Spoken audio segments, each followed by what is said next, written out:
Hello छात्रों, स्वागत है आपका फ्री स्टडी के यूट्यूब चैनल में। छात्रों, इसके पहले हम पृथ्वी का वायुमंडल, क्रांतियां, गैसों के उपयोग, जल विज्ञान में पर्यावरण से संबंधित जो भी टॉपिक है उनकी वीडियो अपलोड कर चुके हैं। और आज का जो हमारा वीडियो है यह है छात्रों ग्रीन हाउस प्रभाव पर। जब कभी यहाँ से कॉम्पिटिटिव एग्जाम में एक आध प्रश्न आ जाता है तो हम देखते हैं ग्रीन हाउस प्रभाव की कुछ खास विशेषताएं। सबसे पहले यहाँ हमने लिख रखा है ग्रीन हाउस प्रभाव के अन्य नाम कि ग्रीन हाउस प्रभाव को और हम क्या क्या कहते हैं, किन किन नामों से जानते हैं। तो फिर ये नाम देखते हैं हम। ग्लोबल वार्मिंग, और इसी को हिंदी में कहते हैं वैश्विक तापमान, या ग्लोबल का मतलब होता है वैश्विक, वार्मिंग मतलब तापमान में वृद्धि। इसी का नाम है वैश्विक तापमान। इसी को हम पौधाघर प्रभाव कहते हैं। इसी को इंग्लिश में ग्रीन हाउस इफेक्ट कहते हैं। और इसी को कहते हैं कार्बन डाइऑक्साइड प्रॉब्लम या कार्बन डाइऑक्साइड गैस की समस्या। ये सभी के सभी नाम ग्रीन हाउस प्रभाव पर आधारित हैं। छात्रों, इसके बाद हम देखते हैं कि ग्रीन हाउस प्रभाव क्या है। तो जैसा कि आपको पता है कि सूर्य का प्रकाश जब पृथ्वी की सतह पर आपतित होता है तो पृथ्वी इसका कुछ भाग सतह सोख लेती है और शेष भाग को पृथ्वी परावर्तित करती है। इस लौटे हुए सूर्य के प्रकाश को हमारा जो वायुमंडल है या हमारा जो वातावरण है ये इसे सोख लेता है या अवशोषित कर लेता है, और खासकर वायुमंडल में कार्बन डाइऑक्साइड गैस सोखती है। और कंबल के समान हमारा जो वातावरण है, जो वायुमंडल है, ये गर्म हो जाता है। और वायुमंडल का या हमारे वातावरण का गर्म रहना ही ग्रीन हाउस प्रभाव या पौधाघर प्रभाव या ग्लोबल वार्मिंग या वैश्विक तापमान या CO2 प्रॉब्लम कहलाता है। वैसे चित्र वगैरह से बना के इसकी कोई वैसी आवश्यकता है नहीं, आप समझ गए होंगे। बाकी और विशेषताओं को हम देख लेते हैं। फिर यहां हमने लिख रखा है ग्रीन हाउस गैसें। मुख्यतः 6 गैसें होती हैं छात्रों ग्रीन हाउस प्रभाव को बढ़ाने वाली। यहां हमने ट्रिक लिखी है ओ मीना कल का जल लाना। यहाँ O से बनेगा ओजोन, इसका जो रासायनिक सूत्र है O3। फिर यहाँ मी से बनता है मीथेन। छात्रों, जो हमने गैसों के उपयोग वाला वीडियो बनाया है उसमें आपको मीथेन के बारे में ज्यादा कुछ बता नहीं पाए हैं, तो आपको बता दें मीथेन का ये सबसे सरलतम हाइड्रोकार्बन कहलाता है मीथेन। और ये हाइड्रोजन और कार्बन से मिलकर बने ये यौगिक होते हैं मीथेन। और कभी कभी इसे मार्स गैस कहते हैं मीथेन को, क्योंकि ये दलदली क्षेत्रों में पाई जाती है। इंग्लिश में मार्स दलदल को ही कहते हैं। चावल के खेतों में मीथेन गैस पाई जाती है। जुगाली करने वाले जो पशु होते हैं, जो अपन पशु बांधने के जो स्थान जिनको अपन अपनी भाषा में सार कहते हैं, वहां जो दुर्गंध आती है पशुओं के जुगाली करने से, उनके रोंथने से, वो मीथेन गैस ही होती है। धान के खेतों में पाई जाती है और बड़ी बड़ी खदानों में मीथेन गैस पाई जाती है। कोयले आदि की खदानों में, मिट्टी की खदानों में, अयस्कों की खदानों में मीथेन गैस पाई जाती है। कभी कभी छात्रों एक प्रश्न आता है कि ऐसी कौन सी गैस है कि कभी कभी कुएं आदि खोदे जाते हैं जब, तो इसके रिसाव से लोगों की मृत्यु हो जाती है या फिर वहां आग लग जाती है। तो छात्रों वह मीथेन गैस ही होती है। ठीक है, बाकी हम गैसों के बारे में आपको बता चुके। तो O से ओजोन, मी से मीथेन, यहां लिखा है कल से क्लोरो फ्लोरो कार्बन, कल क्लोरो, कल से क्लोरो फ्लोरो कार्बन CFC, नाइट्रस ऑक्साइड है N2O, और का से कार्बन डाइऑक्साइड CO2, और यहाँ होता है जल वाष्प।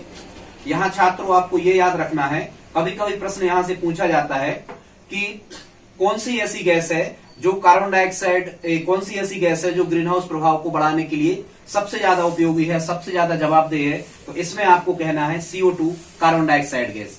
छात्रों, पूरे विश्व में कार्बन डाइऑक्साइड गैस का जो 55% मतलब सर्वाधिक 55% जो है वो कार्बन डाइऑक्साइड का योगदान है ग्रीन हाउस प्रभाव को बढ़ाने में। दूसरे नंबर पर मीथेन आ जाती है, 15% योगदान है मीथेन का ग्रीन हाउस प्रभाव को बढ़ाने में। यहां से छात्रों सबसे जो कम योगदान होता है ये होता है नाइट्रस ऑक्साइड का ग्रीन हाउस प्रभाव में। अब हम आगे बढ़ते हैं। यहां हमने लिख रखा है कि ग्लोबल वार्मिंग की कारण क्या है, किस कारण से ये ग्रीन हाउस प्रभाव की समस्या पूरे संसार में बढ़ती जा रही है। तो अधिकांशतः जो उद्योग है, यहाँ जलने वाला जो ईंधन होता है कोयला आदि, या इससे जो धुआं निकलता है उद्योगों के यहाँ ईंधन के जलने से, उससे इन गैसों में वृद्धि होती है।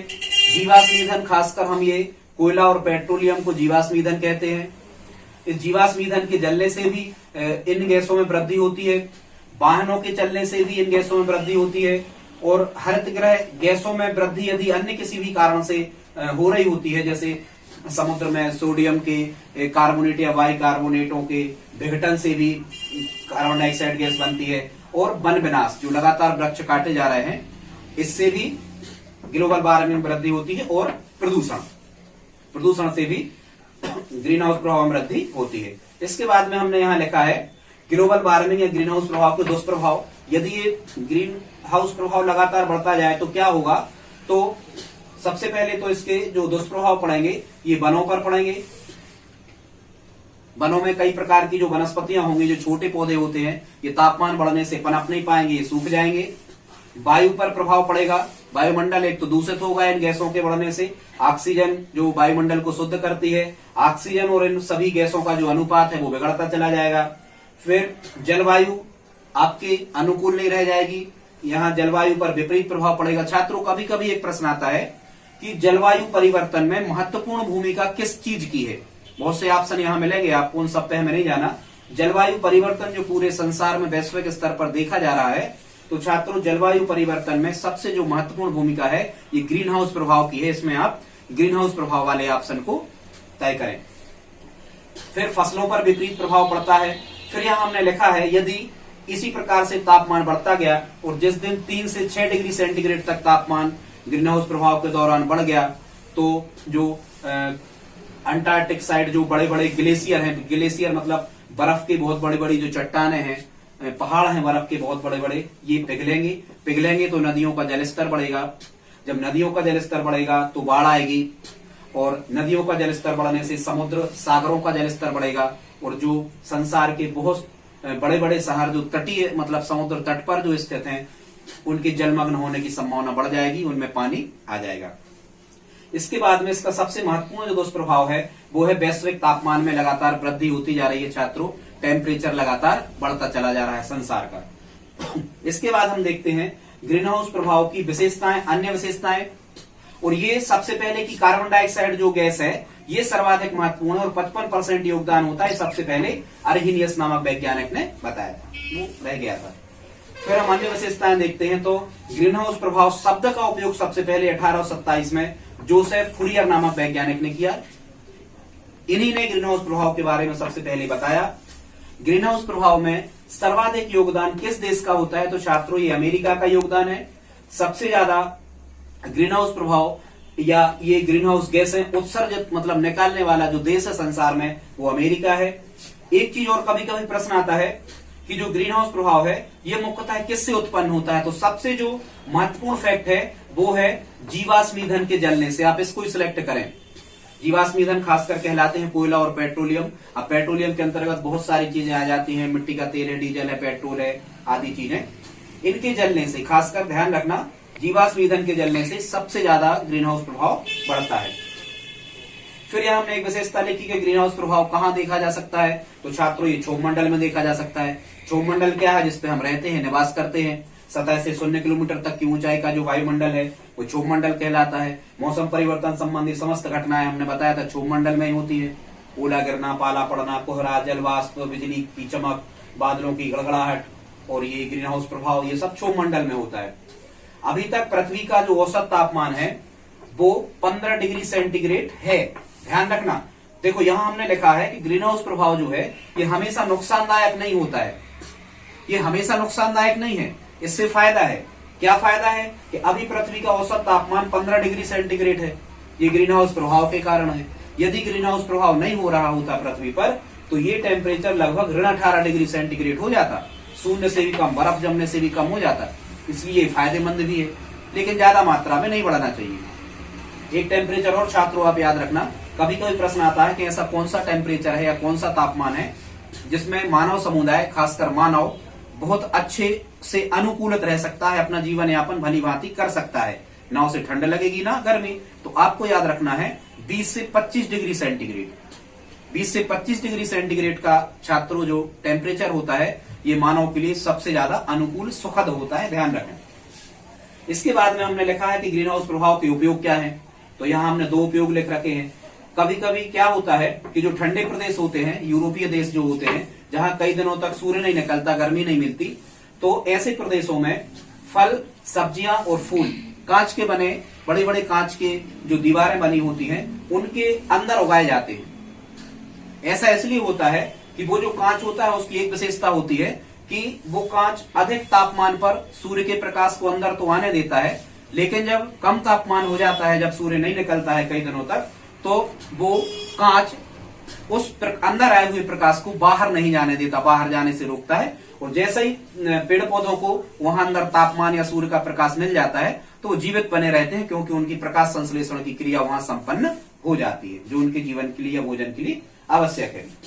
फिर यहाँ लिखा है ठंडे देशों में खिड़की व दरवाजों में समतल मोटे कांच लगाए जाते हैं। वो भी बिल्कुल सेम यही रीजन आपको बताना है जो हमने यहाँ नीचे बताया कि तापमान जब निकलता है तो अंदर चला जाता है और फिर वो बाहर नहीं निकल पाता, कम जब टेम्परेचर होता है।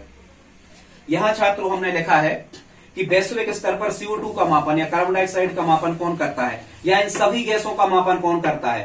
तो अमेरिका का जो एक राज्य है हवाई द्वीप, यहाँ का कोई शहर है मोनोलोआ, वहां मोनोलोआ में स्थित जो वेधशाला है वहां से ग्रीन हाउस गैसों का मापन किया जाता है।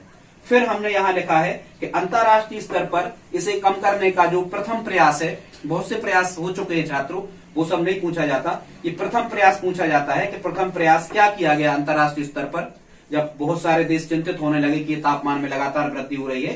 तो 11 दिसंबर 1997 को कनाडा के क्योटो शहर में 141 देशों के जो पर्यावरणविद थे, पर्यावरण को जानने वाले जो लोग थे, उनका एक सम्मेलन हुआ जिसमें कुछ शर्तों को तय किया गया। इसी सम्मेलन को हम कहते हैं क्योटो प्रोटोकॉल। अब आप कैसे याद रखोगे, जैसे वियना कॉन्फ्रेंस हमने बताई थी, वो ओजोन परत अपक्षय को रोकने के लिए थी, तो यहां आप याद कर लेना केजी अपन कहते किंडरगार्टन, KG1 KG2 क्लासों को, तो के से बनेगा क्योटो प्रोटोकॉल और जी से बनेगा ग्रीन हाउस प्रभाव। आप याद रख सकते हो केजी किंडरगार्टन ग्रीन हाउस प्रभाव या क्योटो प्रोटोकॉल ग्रीन हाउस प्रभाव। इसके बाद में हमने यहां लिख रखा है कि इसको ग्रीन हाउस प्रभाव को कम करने के उपाय क्या हैं। तो बहुत सारे उपाय हो सकते हैं, जो खास हैं वो हमने लिखे। जीवाश्म ईंधन का कम से कम उपयोग किया जाए। अब छात्रों, यदि आप जीवाश्म ईंधन का कम से कम उपयोग करोगे, मतलब कोयला पेट्रोलियम का कम से कम उपयोग करोगे, तो किस चीज का उपयोग करोगे, तो हमने यहाँ लिखा है ऊर्जा के जो गैर परंपरागत स्रोत हैं, जैसे जल ऊर्जा है, वायु ऊर्जा है या सौर ऊर्जा है, इनका उपयोग बढ़ाया जाए इस जीवाश्म ईंधन की बजाय। ठीक।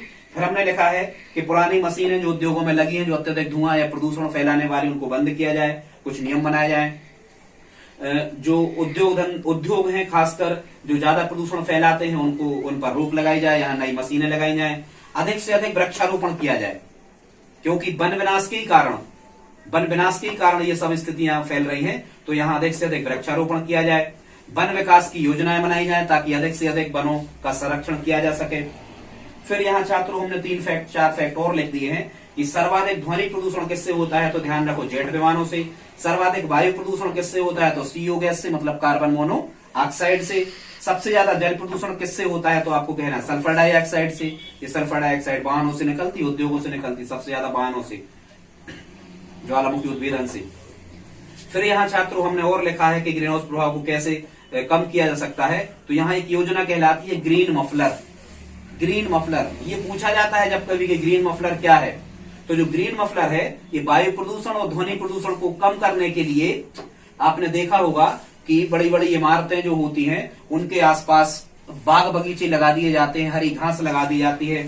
फिर आपने देखा होगा जो 4 लाइन या जो हाईवे होते हैं, सड़कें होती हैं, इनके बीच में वृक्ष लगा दिए जाते हैं, वृक्षारोपण किया जाता है। या आपने देखा होगा कि रेल पटरियों के दोनों तरफ वृक्ष लगा दिए जाते हैं, वृक्षारोपण किया जाता है, हरियाली रखी जाती है। इससे क्या होता है कि एक तो वायु प्रदूषण कम होता है, वायु शुद्ध होती है, ऑक्सीजन मिलती है और ध्वनि प्रदूषण भी नहीं होता। तो इस योजना को क्या कहते हैं, ग्रीन मफलर। छात्रों, ये ग्रीन हाउस प्रभाव का वीडियो था। यदि ये सब आपको अच्छा लगा हो तो प्लीज लाइक, शेयर और सब्सक्राइब करें। धन्यवाद।